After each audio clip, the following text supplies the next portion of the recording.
வரைக்கும் நானும் விஜயும் வந்து இந்த சீசன்ல வந்து வி வேர் சேயிங் தட், ஏன்னா இந்த சீசன் ஆக்சுவலி போக வேணாம், நம்ம நிறைய ட்ரை பண்ணிட்டோம் எப்படியும், because everyone knows that we sing. அங்க போனா இப்ப எப்படின்னா லிட்டரலா வந்து இந்த வசூல் ராஜா படத்துல எல்லாம் வர மாதிரி, சார் நீங்களா அப்படின்னு கேட்டானே, இல்ல நானும் சுடன் தான் உட்காருன்ற மாதிரி அங்க வந்தா இனிஷியல் ரவுண்ட்ஸ்ல எல்லாம் வந்து எனக்கு வெங்கடேஷனாக்கெல்லாம் வந்து செல்ஃபி எடுப்பாங்க, போன முதல்ல இருந்து வந்துட்டு அரியர் வச்ச ஸ்டூடெண்ட் மாதிரியே நாங்க ஃபீல் ஆகும்.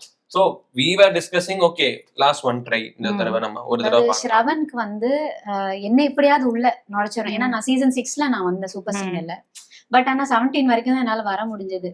ரொம்ப பெருசா ஒன்னும் அப்பயும் சோசியல் மீடியாவும் அந்த அளவுக்கு இல்ல. ஸோ இப்போ வந்து கூப்பிட்டான் ஆடிஷனுக்கு, அப்ளை பண்ண வேண்டாம் நீ வேணா போயிட்டு வா, நான் வரல, என்னை விட்டுடுன்னு தான் சொன்னேன். அதுக்கப்புறம் 2 பேருமே சேர்ந்து போலாம், அப்படி டீமா போயிட்டு ஜாலியா அப்படியே பாண்டிச்சேரி வரைக்கும் போயிட்டு அட்டன் பண்ணிட்டு வந்துடலாம் வா அப்படின்னு சொல்லி ஒரு ட்ரிப்பு மாதிரி தான் போனோம்.